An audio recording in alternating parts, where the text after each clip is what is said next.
ATV Fastcast. I spoke with Diana, and they're going in a different direction. We'll show you what former women's head basketball coach Kayla Ard said about the new direction that the team is going. It's just really simple and tied together with a bow. We'll show you the dress she's talking about and more at an exhibit on campus. What serial killer called his followers family?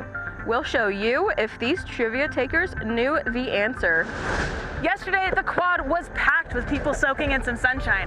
Today, you can ride a skateboard from here to Old Main. In weather, I'll show you what changed and what you can expect this weekend. The Aggies are playing TCU tomorrow night in Indiana. In sports, I'll show you some of the recent games that got them to the NCAA Tournament. All that and more. This is ATV Fastcast. From the campus of Utah State University in Logan, Utah, the Department of Journalism and Communication presents the award-winning newscast, ATV News. I'm not going to be rebuilding. I just coached my last game at Utah State. After winning only 5 games this season, former women's head basketball coach Kayla Ard announced during the final post-game press conference of the season that she has been relieved of duty. Welcome to ATV News. I'm Ryan Lorensen with ATV Sports. Let's take a look at the game that ultimately lost Coach K her job. Last place, Utah State took on the 6th-seeded Boise State in the first round of the Mountain West Women's Basketball Championship, scoring only 49 points to the Broncos' 85. After the game, Ard had nothing but good to say about the team, despite the firing. We got some great young ladies here, and I appreciate everything they gave me. I thought they tried to play really hard for me tonight. I spoke with Diana, and they're going in a different direction, and I respect her decision, and I hope they get a really good coach in. Since her hiring in 2020, Ard posted a 24-90 record with her best season coming 2 years ago when the Aggies won 11 games. This begins first-year athletic director Diane Sabo's first major coaching search of her tenure at Utah State. That'll do it for me right now, but I'll be back later on in the show for ATV Sports. For now, I'll hand things over to Julie Rodriguez at the desk.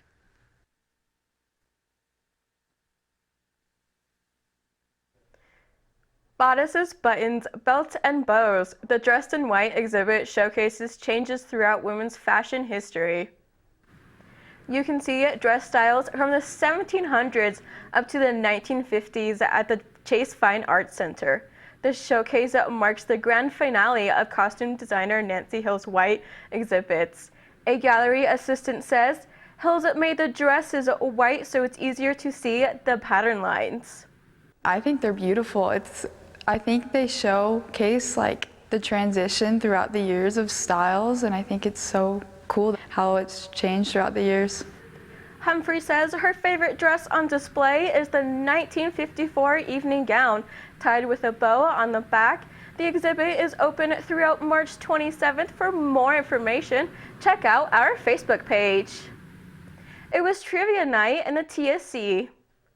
The trivia goers got into teams and used whiteboards to share their answers. 3 teams got their choice of gift cards. I think we had a great turnout. We were a little bit worried that we weren't getting as many people as last year, but I think the food was great and we had even more teams than we did before, so I think it went really good. I was very pleased with the turnout. College of Humanities and Social Sciences has 10 more events going on this week. Check out our Facebook page for more details. Some Logan residents spent their St. Patrick's Day chasing a pot of gold. Saturday was Logan City's 2nd annual Leprechaun Chase around small businesses in Logan. Like Spirit Goat, Red Fox, Anderson Speed and Garden, and others. One Logan City program coordinator says that even though the event is still young, they grew a lot from last year. Come next year, we're definitely going to keep growing and have more activities here at the plaza and just bring more business to the downtown. In addition to walking route that ended at Low Plaza, chasers could also do a driving route that began there. To see what other activities are coming up in Cache Valley, check out our Facebook page. Exercise program at Surge Fit held an event for newcomers in the ARC building. The event on Tuesday was called Surge for Fun. It gave people a chance to try out the program for free. Use cardio tracks and then weighted tracks to give really good results. We have really fun music. It's all pre-choreographed, so I come in fully memorized it, and I will do it with you. Regular classes for Surge Fit are on Wednesdays. You can find more information on our Facebook page. The plants outside have been loving the sunshine we have been getting. Coming up, Anna Johnson joins us in studio for ATV weather to show us if we can expect some more. The current temperature is 58 degrees. We'll show you what these people were singing about. That shot by Darius Brown, the second lifted the Aggies over New Mexico. The regular season's final game coming up. Ryan Lorensen joins us in studio for ATV Sports to relive the Aggies' first ever outright Mountain West Conference Championship. It was after shooting with your phone that you wanted to up your game, so you got a better camera. But your shots were shaky, so you got a tripod. But your audio was fuzzy, so you got a mic. But your shots were dark, so you got some lights. Now you got all this equipment, but you don't know how to use it. So you enrolled in Intro to Video.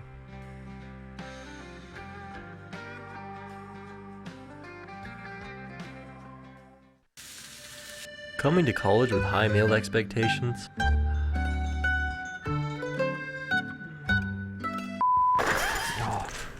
Don't be fooled. No.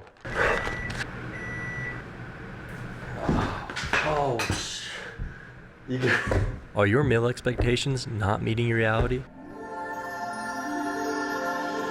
Let your male expectations become your reality at USU Dining Services.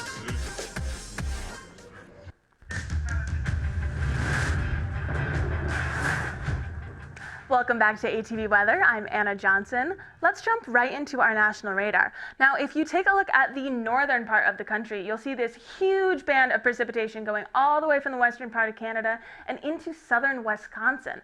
Now, there are rain and snow showers happening all along this band. And there is a chance that we might see some of that here in Utah in the beginning of next week. Some of this going on in Canada can move south and visit us in northern Utah.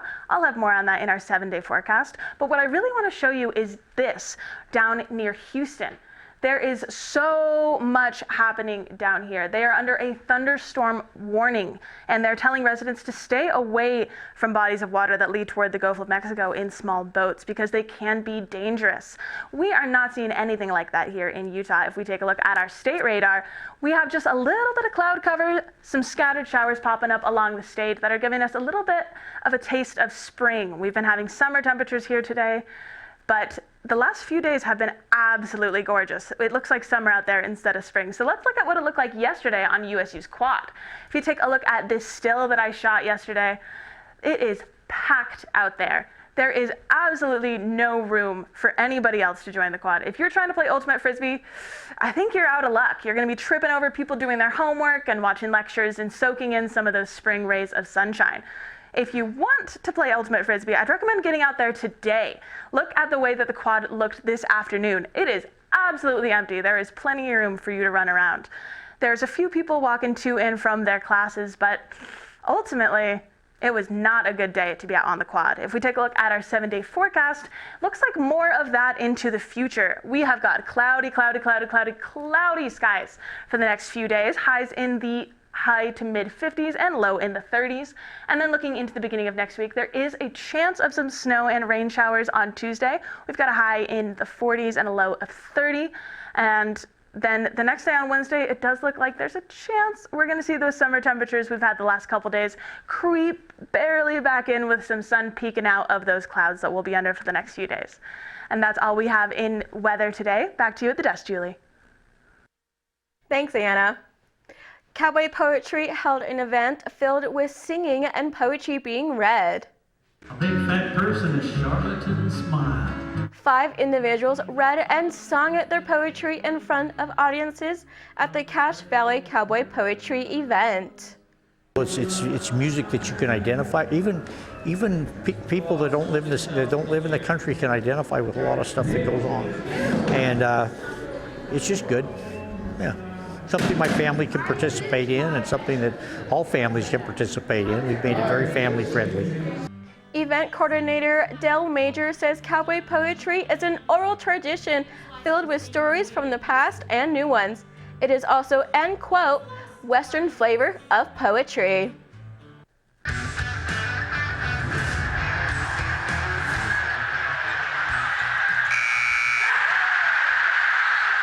Take a bow, Darius Brown. That was all it took in the final seconds against New Mexico for the Aggies to become outright Mountain West champions for the first time ever.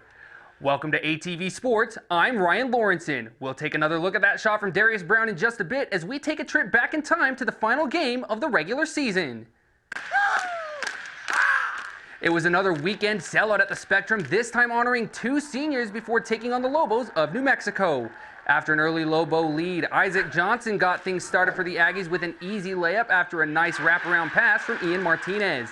Down at the New Mexico end, take a look here at Jalen House as he drives in from the outside through Martinez, looking for an outlet before he makes this mid-range jumper. He had 15 points in this contest. Another look at Lobo land as Donovan Dent practically handed this one to Martinez. A quick give and go with Darius Brown, and Martinez puts Jamaro Baker on a poster to draw the foul, and it was Martinez again, this time on the pass to Great Osibor, who needed a redo on this layup to put it away as part of his 21-point night. Now, some great passing here between Lobos' Mustafa Amzil and True Washington before Amzil puts away an uncontested three. One of three from him on the evening. That helped New Mexico to a 5-point lead headed into the locker room. The score at the half was Lobos 44 to the Aggies 39. Moving on to the second half, the Lobos came out swinging as House drains this three with a nice wraparound pass from Dent. Just minutes later, though, New Mexico with a great three here by Baker after the assist by Amzil. All 6 of Baker's points in this game came on both of his made three-pointers, but the Aggies didn't quit as Brown makes this sweet pass to the driving Khalifa Sacco for the alley-oop. Brown had 9 assists as part of his senior night. And then how about the block here by Osibor? False Lev recovers and send it to Martinez for the easy pair. He led the Aggies with 22 points. And now another look at Brown's game winner. Let's take a look.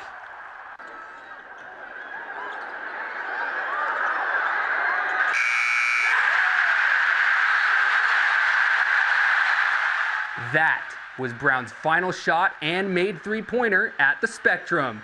Brown's three and a missed free throw by House led the Aggies to an 85-87 win to give them their first outright Mountain West regular season title. Winning the regular season title has its perks too. The Aggies headed to Las Vegas with the top seed for the Men's Mountain West Championship, where they played Fresno State last Thursday. Getting things started in the first half with some nice passing between Great Osibor and Javon Jackson as the 6'6" Osibor draws the foul after driving this layup home. Osibor made 15 free throws on 24 attempts in this game. It was Osibor and Jackson again, but reversing the roles now as Jackson makes this jumper from just inside the arc. The sophomore guard had 16 points on the afternoon. Now Darius Brown takes a look at some options before seeing the driving freshman forward Carson Templin getting ready for another alley-oop assisted by Brown. Moving down to the Bulldogs' end where Isaiah Pope makes this short pass to Donovan Yap Jr. for this nice three-pointer. Yap was good for 10 points in this contest. The first half was a close one with the Bulldogs heading to the locker room with just a 1-point lead.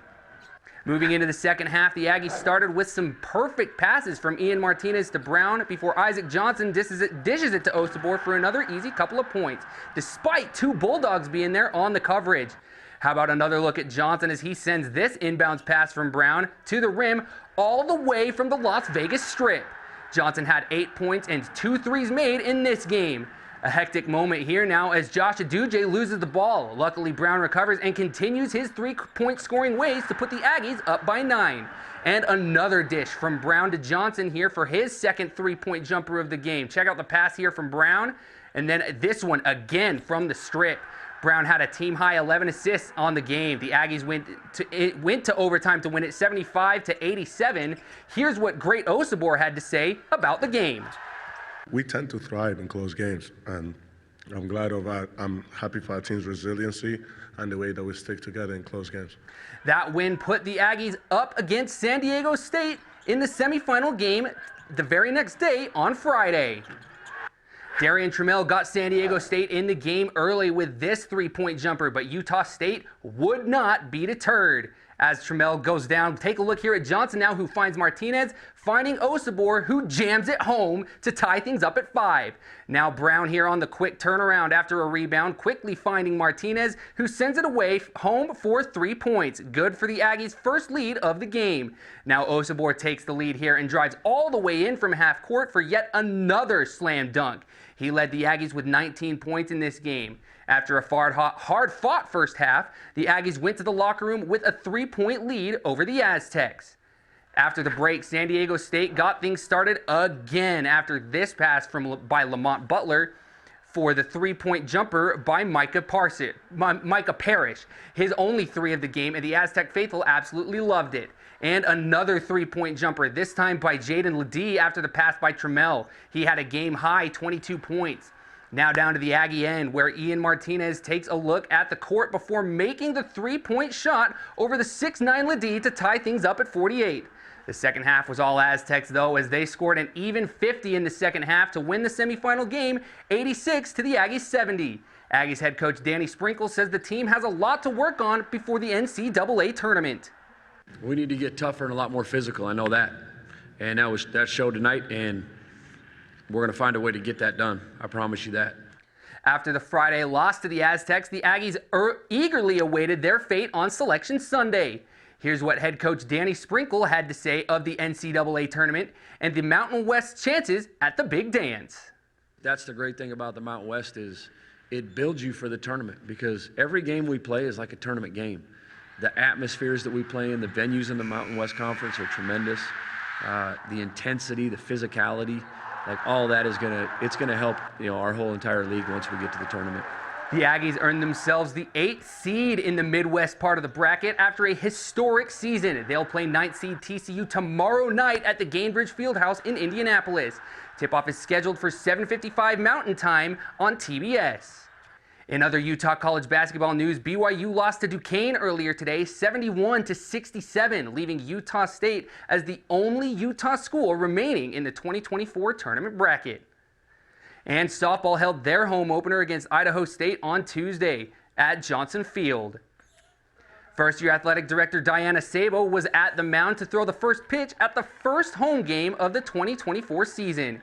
Junior infielder Giselle Gonzalez hit the first Johnson Field home run of the year, and I know I almost lost track of that while I was filming. That 2-run homer came on the heels of Tatum Silva making her way home on the previous at-bat. Gonzalez brought home sophomore catcher Grace Matei to make the score 3-1 Aggies. The Bengals bounced back quickly with a 1-run homer by sophomore outfielder Ava Brown to bring her team within 1 at the top of the second.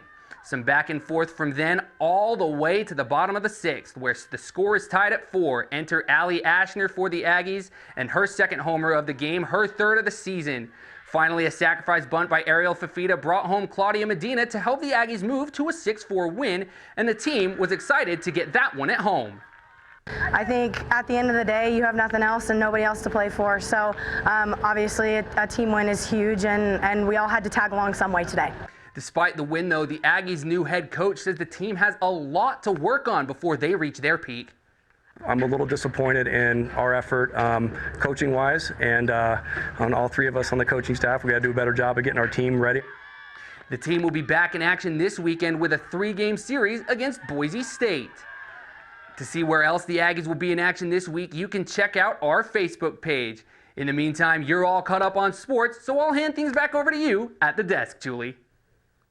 Thanks, Ryan, and thank you for joining us. You can find this and other editions of ATV News on our Facebook page. Have a great week, Cache Valley.